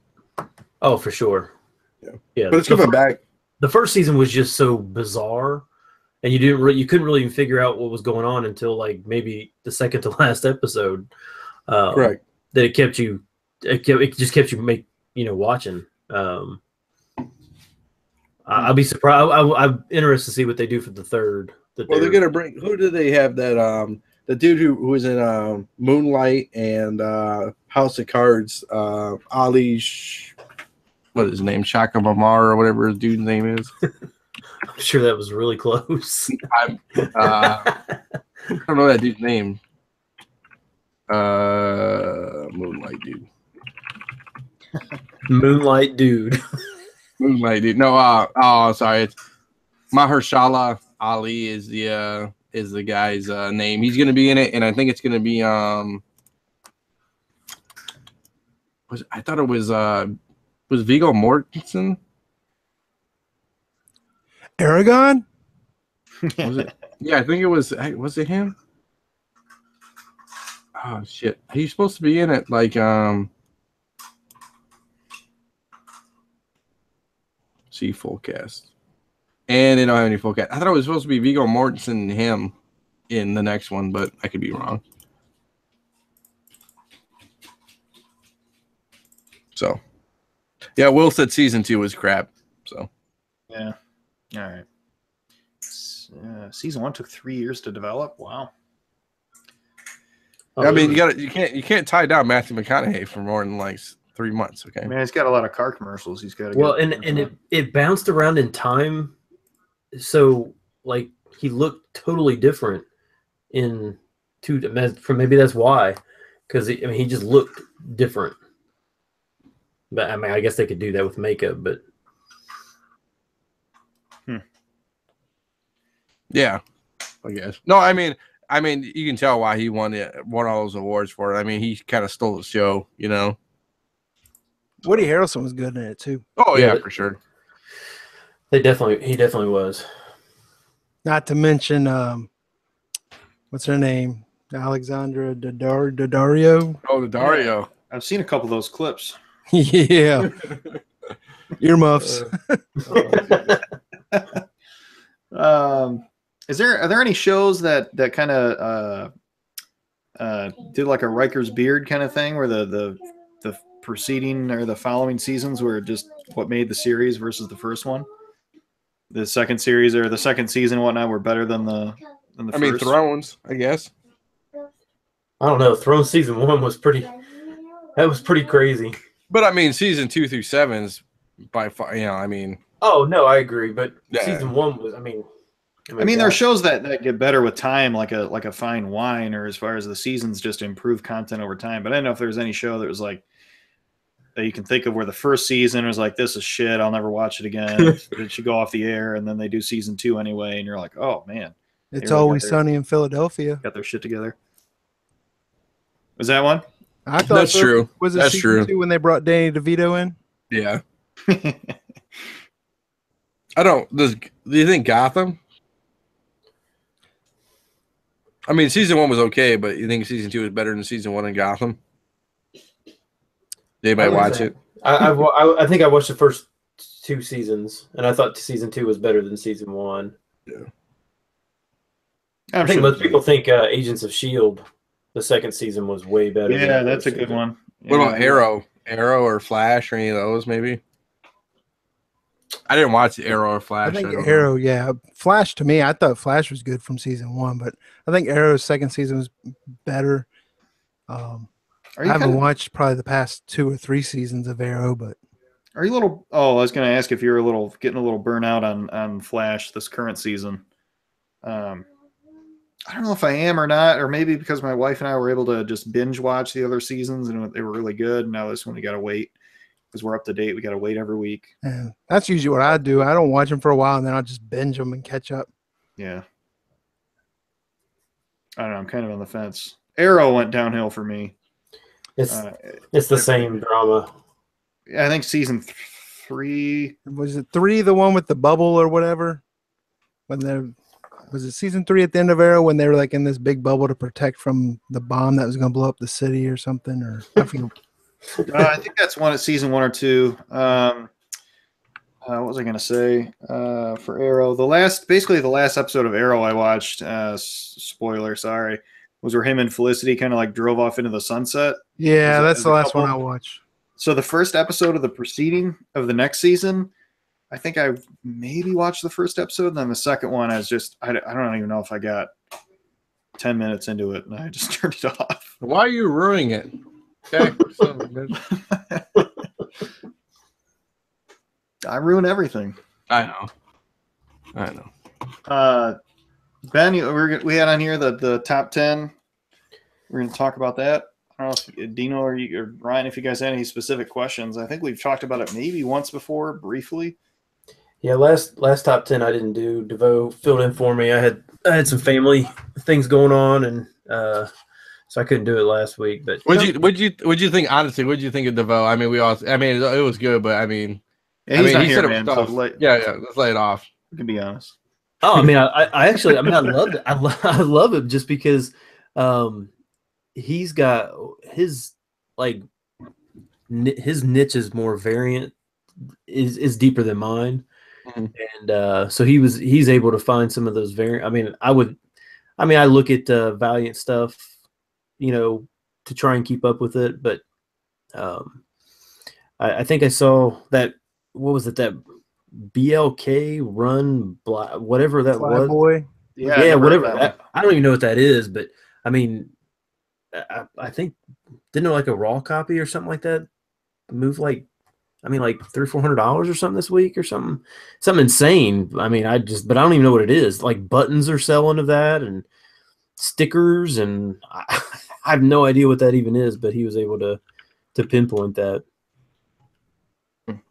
So, how about when you develop the article? What's your process that you use to frame the top 10 when you're doing it? Just to let listeners kind of know. Yeah, I try and do. I try not make it the same every single week, because I remember I love the Wizards. I bought them every month. I went over to the grocery store and bought the magazines, and that was the first thing I turned to. And I mean, you could tell that they were basically self-promoting McFarlane and Campbell and Liefeld. I mean, it was just the same books like every single month.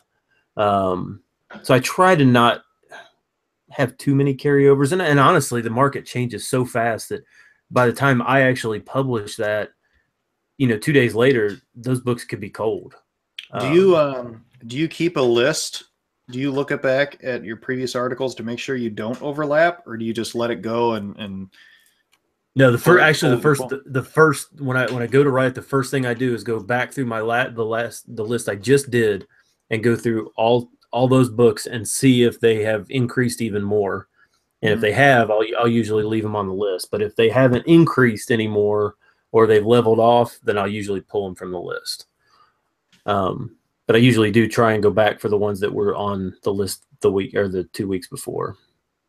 It's crazy how much the Hot 10 really affects the market too.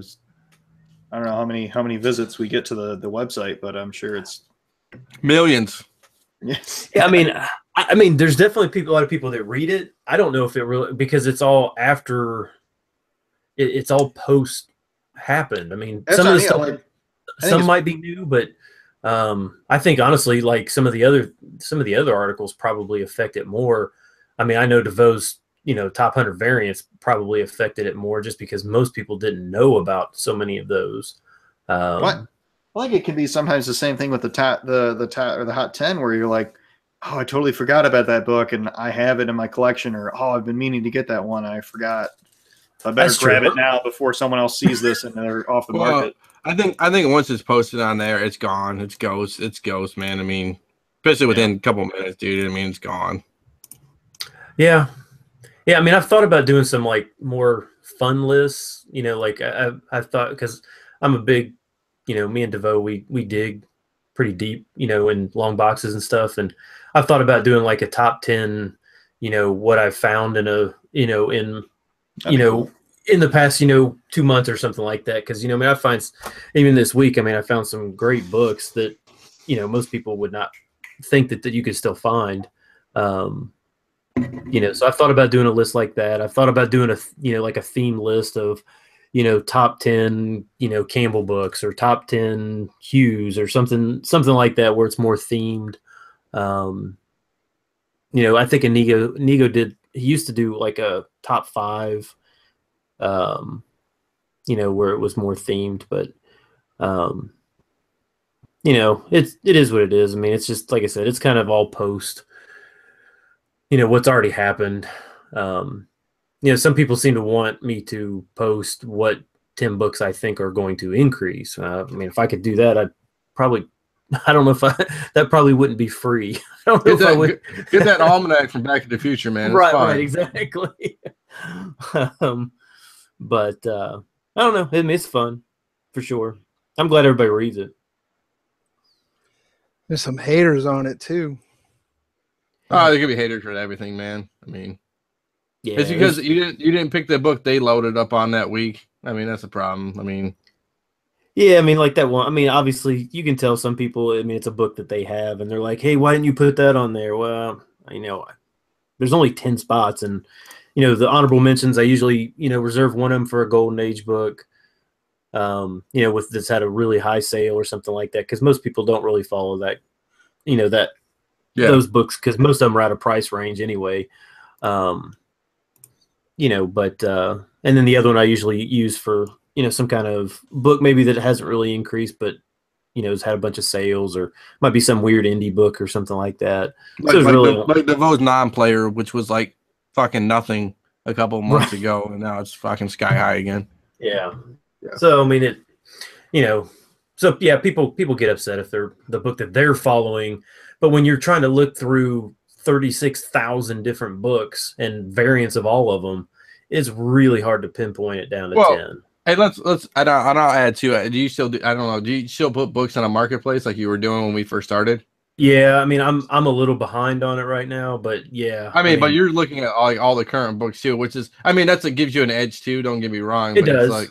It's like I mean that's still a lot of work, but people don't understand. I mean, putting books in a database like, oh, it should be easy, right? No big deal. I mean, I started doing it, it was tough, man. Everything, it was ridiculous how much time it took, Oh yeah, because you want to get the the incentive ratio correct, and you want to get the artist right, and a lot of the databases that are out there are wrong. Or trying to get a photo of a incentive that nobody has a photo of yet. Like right. Or yeah, I mean if Midtown has the photo wrong, which they've here recently, they've had a bunch of photos wrong. Sometimes it's a monster to try and find a good picture. Some of these people are some of these store variants or these little cons. Oh, this book was limited to 50. So and I'm like, well, how in the world am I going to find a picture for a book that's listed at 50 has never been for sale? Yeah. I don't know. Yeah. Yeah, no, that's tough. I mean, I can't even imagine the store variants. I mean, there's so many store variants nowadays. I mean, how you gonna keep track of all those? You know what I'm saying? Like, everybody's creating store variants nowadays. So. Yeah. But no, actually, I was. What's funny is I was actually thinking the other day. I was thinking about putting a poll up when talking about website articles. About articles that haven't been there for a while, that what people would like to see again. Because one that I would like to see is Sean's Comico Ridiculoso. I always thought that was funny, but he hasn't done one of those in a year. Yeah, I'm in the same boat too. Like my articles, man, it's easier to podcast about it than to write about it. I mean, it takes a lot of time. Like I used to do a risk analysis, and I used to do 7 days later and stuff like that. It's tough, man. I mean, I give props to the boys who do it all the time, man. I mean. Yeah, when there's no paycheck and you're just doing it just for the love, it's hard. It's hard because I was on UD and Coy asked me when I would do articles again. Like Trey loves my articles too. It's tough, man. It's like like I could do it. It's just work and everything else that's going on. It's like Well, and your articles are. I mean, the one that the risk thing. I mean, there's a lot of data research and stuff that was involved. It wasn't just, hey, I like this book and this is where this book came from and that's it. I mean, it was a lot of data and crunching numbers and stuff, and that takes time. Yeah, and if you want to go back through and and it's funny. I told Inigo, like, if somebody wants to take it over, I'm more than I'll pass the torch to anybody, obviously. But you can look at it. I think Inigo still has them archived, so if anybody wants to check them out, I mean, I don't think there's any expiration dates on any of our articles. No, I think he moves the articles that haven't been written in a while to like archives it kind of. I know they're still on there, but it's not like front and center. Like you can't. I think you got to go to the right and search. I think if you put my name or put a risk analysis, I think it shows up. Hey, and I'm gonna give props to Brian, because I mean he keeps up on all of his stuff. Yeah, and I don't know how I mean he's dealing with all the Twitter and Instagram and all that stuff, and he's keeping up on all that stuff. So props to you, Brian. Yeah, for sure. No, I agree with you guys. It's about time being your own worst enemy, but because there's stuff even I want to do, especially like I do my weekly picks. But there's one thing that I keep saying I want to do. I want to go back back in time, and like each of those weekly picks has a pick of the week. I want to do videos on those pick of the weeks and say, okay, we picked this then, and kind of like Dino's risk analysis. What has it done since I picked it that week, or has it gone up? Has it flopped? Was it a flop from the beginning? All these great ideas, but then you're like, but next time you do it, you're doing another weekly pick video, or you're doing some, it's hard enough just to keep with like the previews videos, or, I mean, yeah. So I agree. I mean, trying to find time to do stuff, but. Oh, your videos are great, but I mean, I can't. It's not just you're not just shooting a video; you're editing and doing a bunch of extra stuff on your videos. So the CBSI Instagram, all that stuff. I mean, that's not as time consuming. That's a little bit easier, but yeah, I mean, but I wouldn't do it if I didn't enjoy doing it. That's for sure. So it's kind of a, I won't say relaxation, but it's your own passion, and it saves me money because I'm not on eBay buying books. Dino, how many of those risk analysis did you write? Let me look. I searched, I only found one. Oh no, there's more than that, dude. Did it have a different name? Oh. It says welcome to risk analysis from August of 2015. Oh Jesus! No, he's done more than that. I've done more than that. Hold on. I don't know, my internet's been jacked all day. I don't know what's going on with it. There you go. Blame the internet. I got California. 7 days later, did he pull them? He might have pulled them. I don't. Hold on. Oh, if you go to categories on the right, the risk analysis is there. It's then start with R. I did 1, 2, 3, 4, 5, 6, 7, 8. I did like 9 or 10 of them. 2015, 2016. Where's categories? If you go to search, I think. What'd you type in? I just did comic. I did hold on 1 second. If you go on the right, if you go to the main page and go to right and just search risk analysis and you hit search and only one shows up. Mm-hmm. Then if you go all the way to the bottom, kind of like midway through the page, it says categories. When you went back to welcome to the risk analysis screen. Yeah, I'll have to look it up later. We lost 3 listeners already. While Paul's trying to do a simple internet search. It's okay, Paul. It's okay. I went to Google. Yeah, no. So I did like 9 or 10 of them. It's good stuff. It's tough, man. Like, I mean, nobody was really doing that, kind of. So I mean, I'm not saying I was the inventor of it, but I mean, it's just tough, man. It's like writing articles is hard. Yeah, and it's like, in Coy's ridiculous grammar. I mean, it would, it is true. I talk like I write, so it's like it's bad. No, I mean, I remember I did the CBCS for CGC gap analysis and got fucking shredded.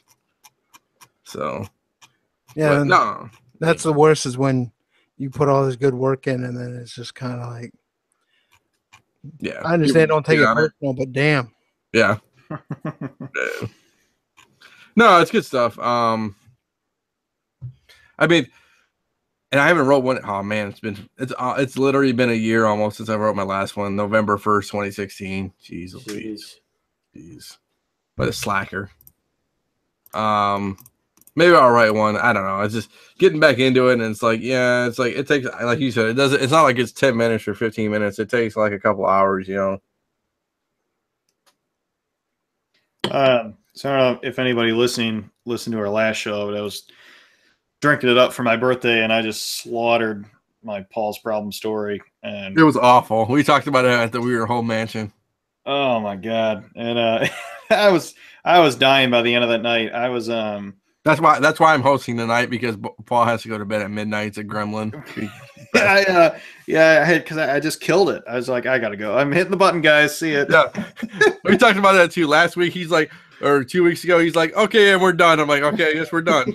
I guess we're done. I was about to fall asleep at my desk, but my wife was like, hey, I think the I think the furnace went out like during the show, and we had to go wake up our landlord who lives next door at like midnight, and it was a mess. But I promised I'd tell the story of two stories of how I almost killed my two older brothers on two separate occasions. I'll tell the darker of the two first, but out of my grandmother's house, we used to go there a lot, and we had just little motorcycles we'd ride around our yard and sometimes go around the block. And so my brother, I was driving, which is probably the first mistake we made, but my brother was on the back, and we were going around the block, and our other cousin was visiting, and he jumped out of this bush in front of us, like just as a joke. It was way down the road, like obviously far enough to react normally. But instead of doing anything normal, I floored it and hit the brake at the same time, and ended up in a ditch. And so we just spilled it. And I got up and I was like, "Oh, geez, are you okay, Ben?" My brother. And I looked down at his leg, and he just has this huge fucking gash in his leg, like right up in his upper thigh. And the back of the wheel, not the spoke, but I don't know, some part of the bike that sticks out, just like totally tore his leg all to hell, one big slice. And it didn't get his femoral artery, or it probably really would have been in a bad spot. But I was like, I think he said, "Am I okay?" or like something like that. And I was like, "Just don't look down." And so then we took him to the hospital, and everything is fine. He just has a big scar now. But everything's fine, but he has this debilitating big scar. No, he can still walk and run, and his dick still works. It's all good. You should have done the major pain thing. You just said, "Let me see your finger," and just broke his finger, and like that took your mind off your pain. But it was crazy. The ambulance. So if you know anything about ambulance runs, they usually don't turn the lights on unless it's a life-threatening thing. So if you go for like a broken wrist or something, they'll probably just take you to the hospital with no lights and siren. But they took my brother with this huge gash in his leg without lights and siren. I was like, and later, years down the road, because I was young at the time, I'm like, God damn, those bastards. Obviously, it wasn't bad enough for them. But there was like fat still on the bike and shit later, and it was crazy. But luckily, he survived, and I think we still rode after that. But yeah, it was wild. The other one, still painful for my other brother, but not as life-threatening actively, but potentially life-threatening. I think I was 4 years old, and there was a local festival in town, and we were up there at night, which is pretty cool as a kid, you know, all the lights and the rides and stuff like that. But we went putt-putting, and my older brother was talking to the guy. He's like, "Oh, you know, we can't really give metal putters to kids. You know, there's an age cutoff and blah blah blah for whatever reason." So for the plastic one, so my brother's like, "Just give him a metal one, or give me a metal one," and blah blah blah. So I went to putt, and I looked up at him. I'm like, I don't know why this is a big deal for me, but I was like, if I get a hole in one, let me get the ball out of the hole myself. For whatever reason, I don't know. I wanted to go up and get the ball out of the hole for putt-putt if I made it. How old year does it happen? 35? No, 4 or 5, and maybe 6. I don't know. Under the age of 10. Okay. And young enough to putt, but not old enough to be smart about it. So I putt, and I get a hole in one, and I'm walking up there, but my brother walked faster than me and took the golf ball out of the hole. So I have this metal putter, and I looked up at him, and I just took it, and I just swung at his face as hard as I could. And I just clipped his nose, and I just shattered his nose. And I could have hit him in the temple or something. It just took his lights out.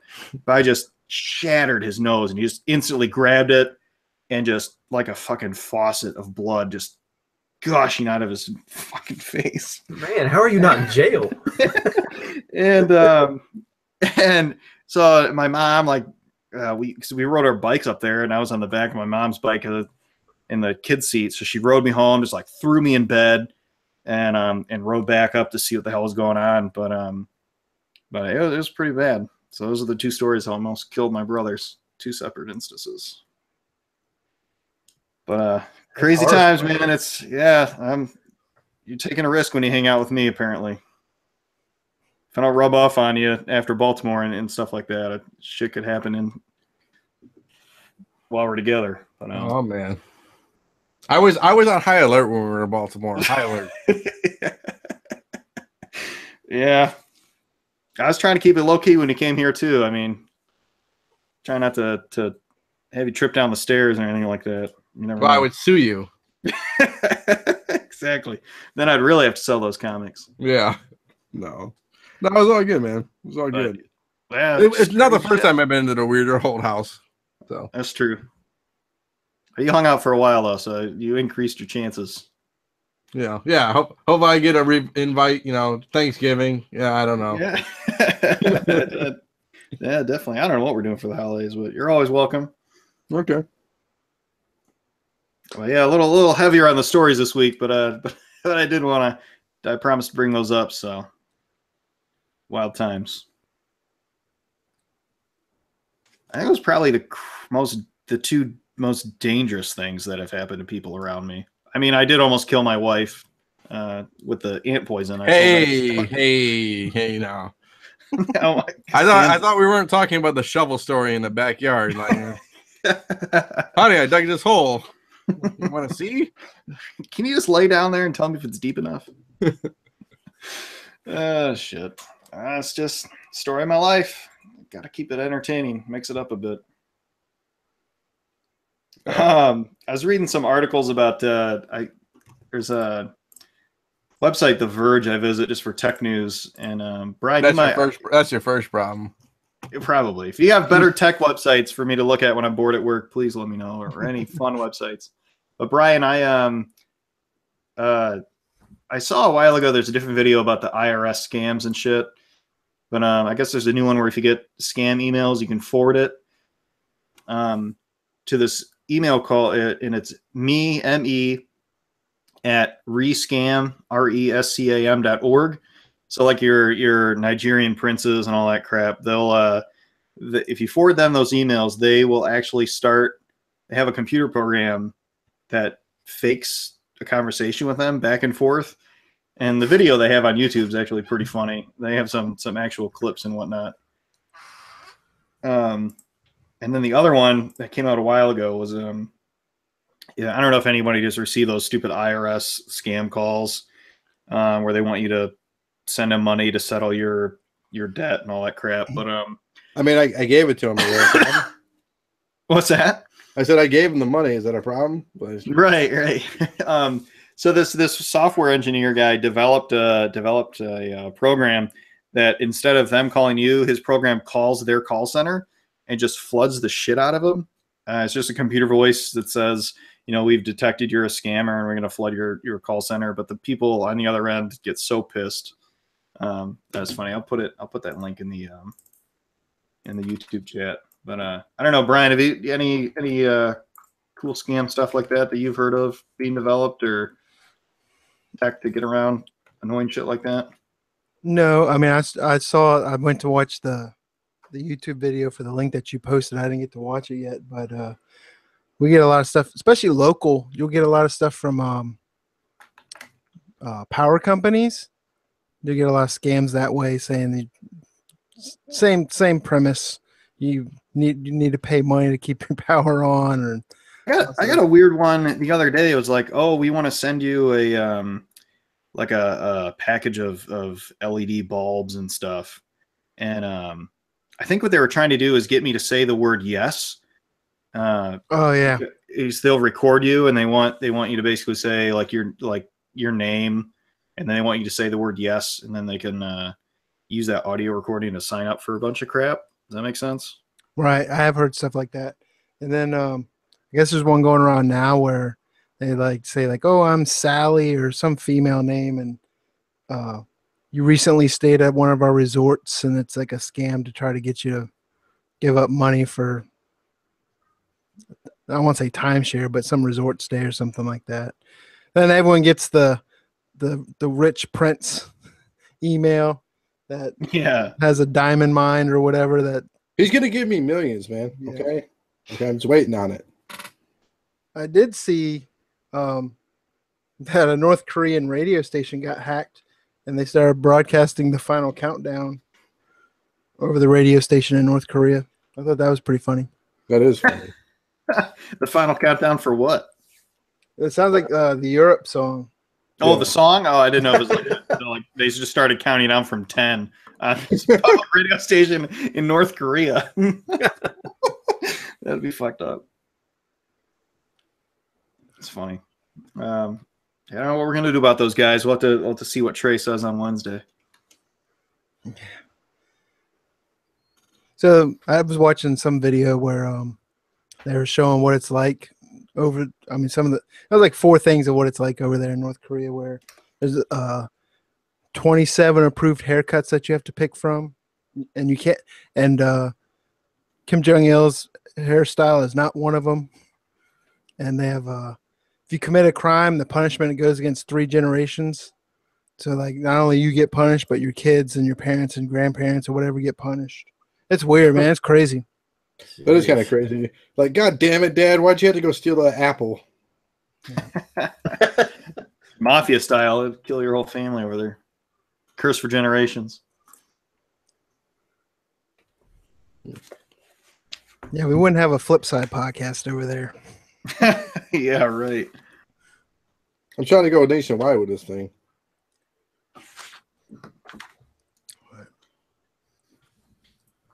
But no, it's crazy. Yeah, who knows what's gonna happen? Maybe Trey will fill us in. He's got a direct to our boy, so we'll see how it goes. You guys hear anything else about the Beckett deal? I know you were. I mean, that kind of is it a little bit in your wheelhouse, Ben, as far as the sports card stuff. I have not followed anything in the last 2 weeks on anything. I mean, I haven't seen anything about it anywhere. Not since it was announced. I haven't seen anything. Yeah. We keep it under wraps, man. Keep it under wraps. That's what they should be doing, though. Yeah, I'd probably wait until next year, maybe. SDCC, they're gonna unload, dude. I can feel it. I bet you, honestly, it's a new not new logo, but new case design, new everything, dude. I wouldn't doubt it.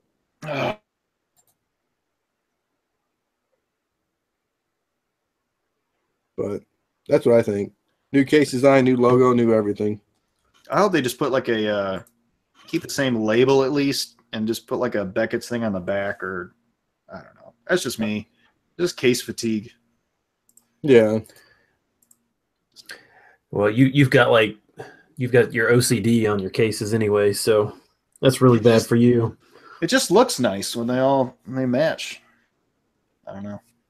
At least if it's something you're going to display. I guess if it's in your box, it's less annoying if you don't look at it every day. But again, channeling my inner Coy on that one, I suppose.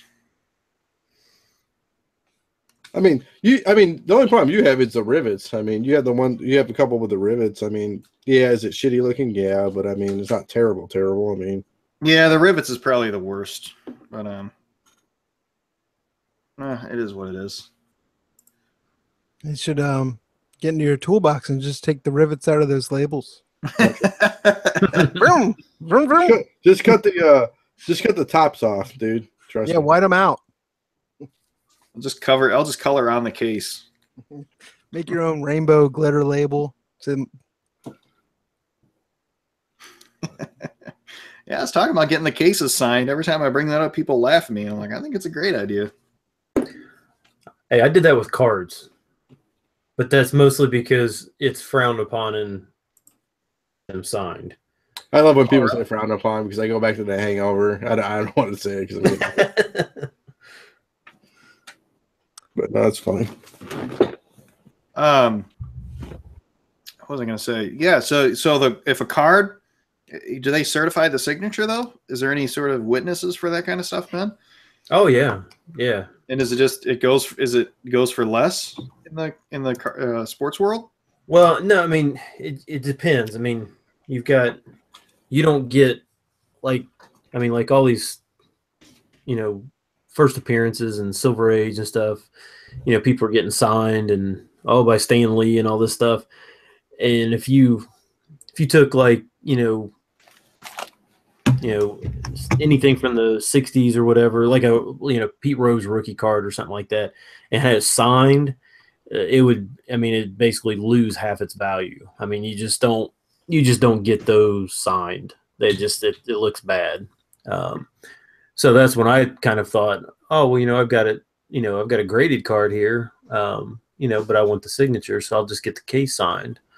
But yeah, they do have they'll certify them on site and stuff like that, and they'll give them a different label. It's not a different color, but it will say they're certified or whatever. But do a lot of people get the cases signed? No, that was pretty much just me trying to start a revolution.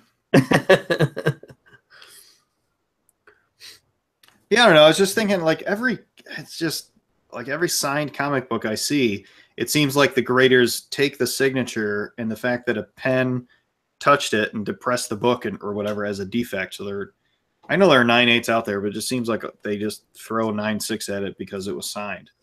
It just pisses me off when I see a 9/6 signature series. I'm like, it's probably a 9/8. If it were a raw, or if it were going for a blue label. But I don't know, that's just me. So what I was gonna go with that is I think I have like a couple of my Turtle books that are already graded. If I ever meet Laird or Eastman, I just have them sign the case, and then I would take whatever I would need, not clear nail polish, but like the actual craft store stuff, and just seal the signature on the case. He spends at Motor City all the time. I know that. Yeah, he's all over the place. If you want to come to that, Laird's hard to find. I think I have a contact for him. But yeah, he doesn't do any shows. Yeah.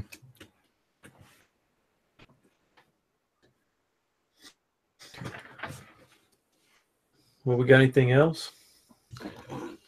I guess I don't. I mean, Paul hit the button. no, that's me.